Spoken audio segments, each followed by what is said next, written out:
Yeah, morning. I'd like to thank Imogen very much for asking me to come and speak to you today. I think the subject that she asked me to talk about was multiple melanomas. Anyway, this is where I work. This is University Hospital Coventry, and I work as a general dermatologist. So I spend all my time doing all sorts of seeing all sorts of patients with skin disease, and skin cancer is just a small portion of it. And but when I started seeing patients with melanoma all those years ago, we used to send them off to plastic surgeons, or someone else in the department would do the surgery. And I really felt that I was missing out a lot on following up patients, of knowing, how they progressed. And I also thought that, we should try and treat patients in a consistent manner. And so that's why we set up a melanoma clinic. And initially, we only needed to see patients once a month, get all the melanoma patients together. As time has gone on, we've needed to have that melanoma clinic more and more frequently. In the melanoma clinic, there's usually dermatologists, one or two of our registrars. We have ready access to medical photography in an adjacent room. And also we have a plastic surgeon doing a parallel clinic, down the corridor, so we can always get some help from them. Well, what's the function of a follow-up melanoma clinic? According to the melanoma guidelines, it has 3 functions. Support, information and education. I think it's just from the discussion this morning, it's clear how important it is that there is someone that you can talk about, psychological support, someone you can talk to about, you can ask the silliest question, and someone to give you information about clinical trials, etc. We're also there to try and detect early recurrence as early as possible. And what I've been asked to talk about also is to detect further primary melanomas.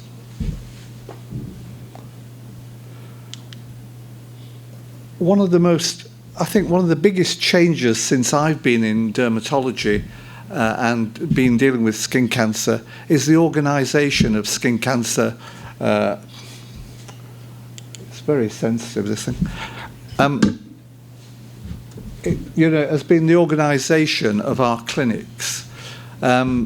Because I'm a general dermatologist, I have to see patients with eczema, psoriasis, the fact that we've got these specialist nurses really allows for some ongoing, a resource for patients to contact. I can't be contacted when I'm doing a psoriasis clinic or I'm in theatre, but our specialist nurses are there to speak to patients, field questions, and so on. They instruct our patients about self-examination, how to examine their surgical, their scars, how to examine their limbs for in-transit disease, how to examine their lymph nodes. They also give advice about sun protection, the sort of advice that we've heard earlier on. And, they keep reminding me about vitamin D supplementation.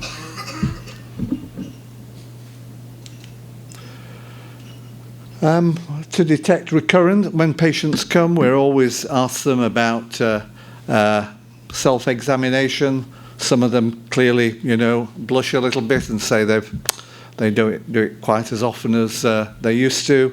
And as we know, a lot of patients, soon after diagnosis, are examining themselves.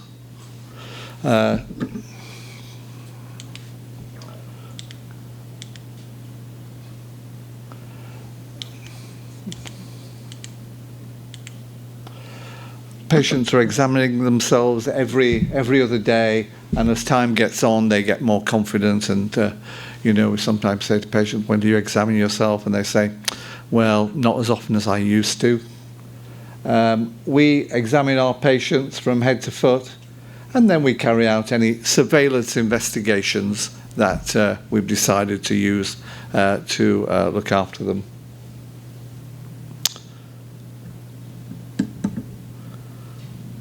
And then the third function is this of detecting further primary melanomas. Second melanomas, I'm sorry, it's a little bit.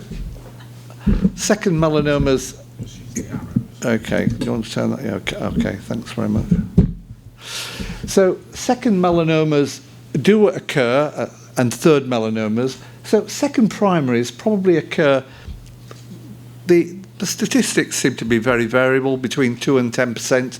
I've chosen 8% as a sort of a rate of second primary melanomas. How do we detect them? Well, again, we instruct our patients on what to look for, how to look at their pigmented lesions, to question whether they're changing in size, shape, colour, if there are any evidence of inflammation, if there's any itching or soreness. And again, we encourage our patients to contact the department. We're a very accessible department, and so patients can come and see us in between appointments and have their moles assessed. So when I was given this title, I sort of thought, well, who's the last patient I remember? And I thought about Rebecca, not her real name, but Rebecca I've been seeing for a long time. I originally saw her in 2000, and she came with a history that she'd been to another hospital and she'd had melanoma in situ. On this occasion, she came with a pigmented lesion on her right leg, and that measured 0.3 of a millimetre. We excised it, and she was followed up for a period, and then she came back in 2005, and again she'd noticed a new mole on her chest. The thickness was 0.2 millimetres this time when it was excised. She was followed up for a period. There are one or two other returns to the clinic, on one occasion with a simple lentigo, and in 2009 with a junctional nevus. But in 2016, she came with a further mole on her right arm, or a further mole which turned out to be a superficial spreading malignant melanoma. So, we see about 60 melanomas a year in our hospital. And so the number of second primaries is relatively low. And in my head, I kept thinking of Rebecca and thinking, well, actually, perhaps recurrent melanoma carries not a bad prognosis, because she's been going now for 20 years, had 3 melanomas, and things seem to be fine. And so this seemed to be actually borne out by this paper from 2003. So in this paper, which is entitled Enhanced Survival in Patients with Multiple Primary Melanoma, they looked, this is from Sydney, and so they looked at all their stage 1 and 2 melanomas over a period of about 13 years. And it's quite frightening, isn't it, that in that period they studied 5,000 cases of primary invasive melanoma.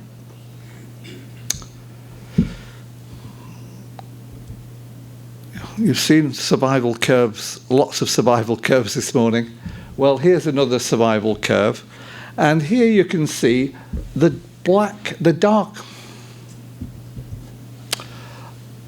I must have some effect on this machine that I really do not know. I wish I had the same effect on I won't tell you. Anyway, look, there's this very the very dark line are the patients who have only had one melanoma, a single primary, and you can see the survival. Don't get too worried because the bottom is 70; it's not 0. So over a period of 10 years, the survival drops from 100% to about just under 80. But you can see that the patients who are there, who have had 2 melanomas or more than 3, all seem to be surviving longer. More of them surviving longer. So I thought that's fine. It fits in with my thoughts of Rebecca.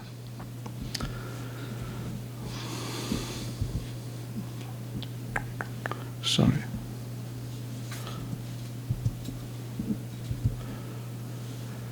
They did present their results in a slightly different way as well. What they did here was that they looked at... Oh, it's going to kill me, this. They did look at their patients in a different way. And so if you look at, say, the top column, the patients who had 2 melanomas, there were 264 of them. And after 10 years, there were 238. So, 26 patients had died. But they did some calculation to find out. They did a calculation to find out, how many they expected to be alive. And they expected 228 to be alive, but in fact there were 238. So again, it seemed to support the idea that patients with multiple melanomas might have a better outcome. But when in the discussion, they just did give a hint that there might be something not quite right about their results, because what they said was the longest survivors are more likely to develop multiple lesions, more likely to develop multiple lesions than those who die from a single melanoma. So this is called survival bias.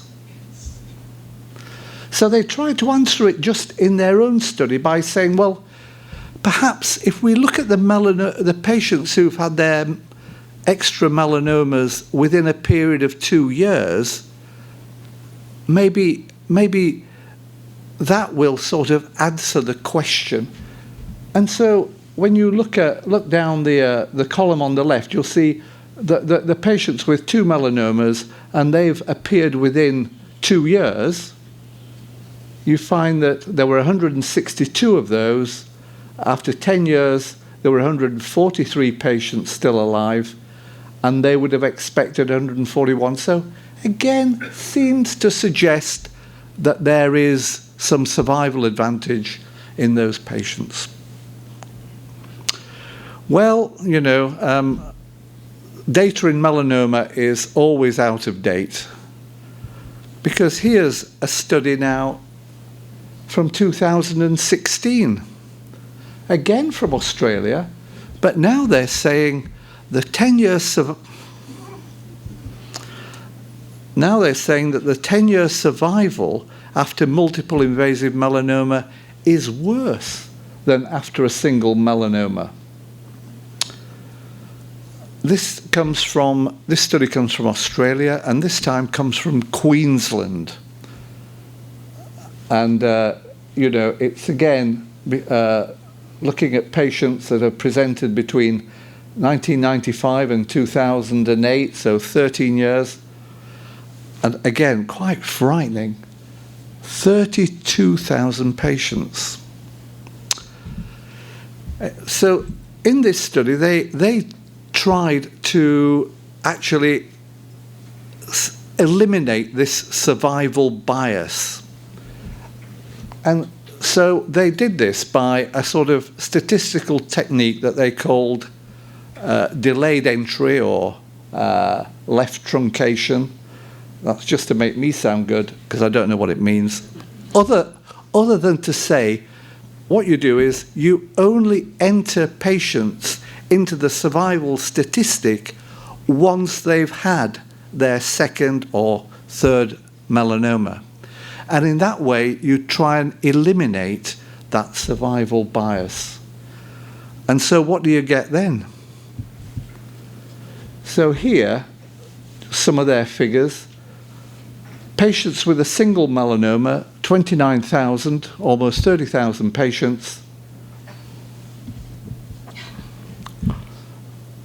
Their 10-year cause-specific survival, so patients who, so it just includes patients who had a melanoma, related, excluded patients with a melanoma-related death. Of those, 88.9% were still alive after 10 years. But you can see those that had 2 or 3, the survivals dropped. So it does seem to suggest that patients who have more than one melanoma may have a more severe disease. The conclusion of their paper was that, we do need to look out for patients with recurrent, with multiple primary melanomas very carefully. Just the survival curve that really just illustrates what I've shown with the figures previously.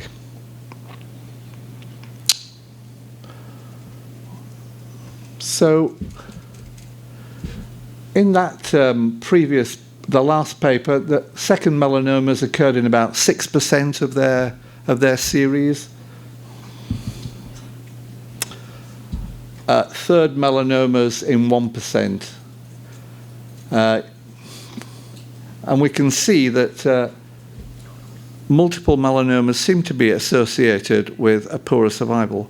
But did you notice that actually those patients with one melanoma in this second series, the number that survived 10 years was 88.9%.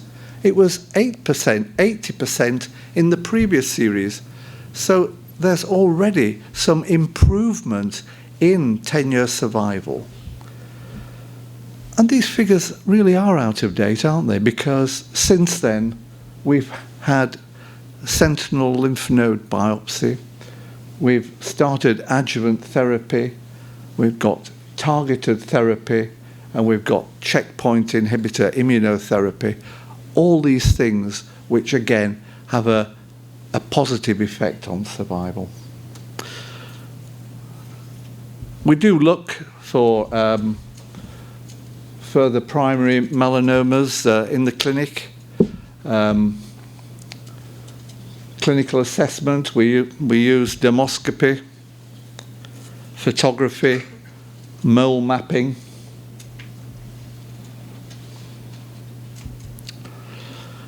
Our patients, particularly patients like this patient, it's very difficult for him, difficult for us to monitor whether new moles have appeared. God, it does steal my thunder, this thing. Eh? I think the timer's on. Is it? It doesn't matter. Okay. Well, so our patients have mole mapping, then they're given a booklet with their photographs so that they can use them to monitor their moles. You might think this is a bit old hat, but our IT department is not yet allowing us to give our patients digital images, so we're still in the dark ages there. Right. So, but one thing I was going to say was that, as we've alluded to before, the diagnosis of primary melanomas is difficult.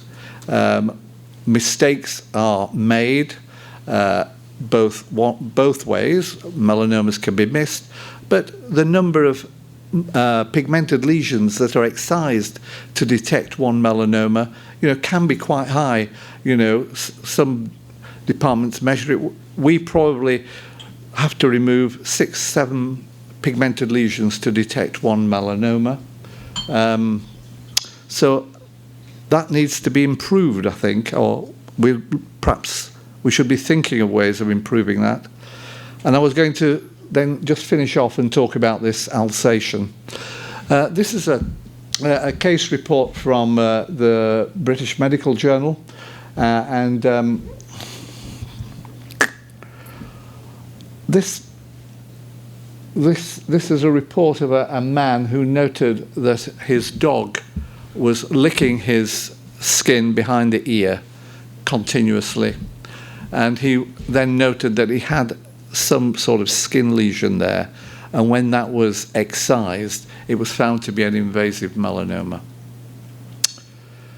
So I think the feeling is that perhaps in malignancy, where you have some increased turnover of cells, where there's increased metabolic activity, that perhaps some sort of gas is released from the skin that, an animal with a highly developed sense of smell can pick up.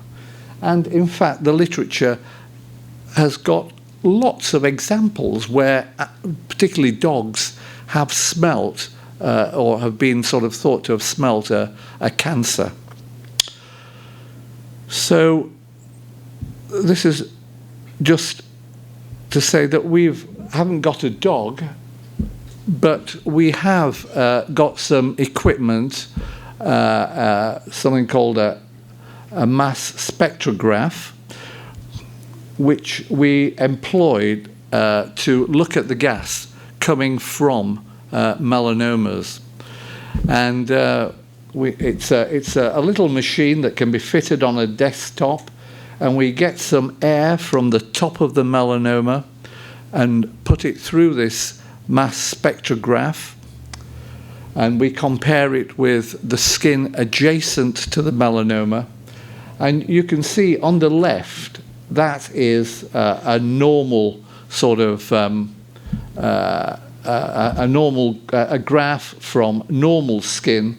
On the right, we're certainly seeing something else up in this area which is abnormal. But the thing to say is that this is a very consistent finding. We've done this pilot study, and we looked at about 50 patients, of which there were 15 melanomas, and this abnormality was constant between them. We are hoping to develop this further to see whether we can look at those skin lesions that are equivocal, to see whether they can give us a bit more information about which ones can be biopsied and perhaps which ones can be left alone.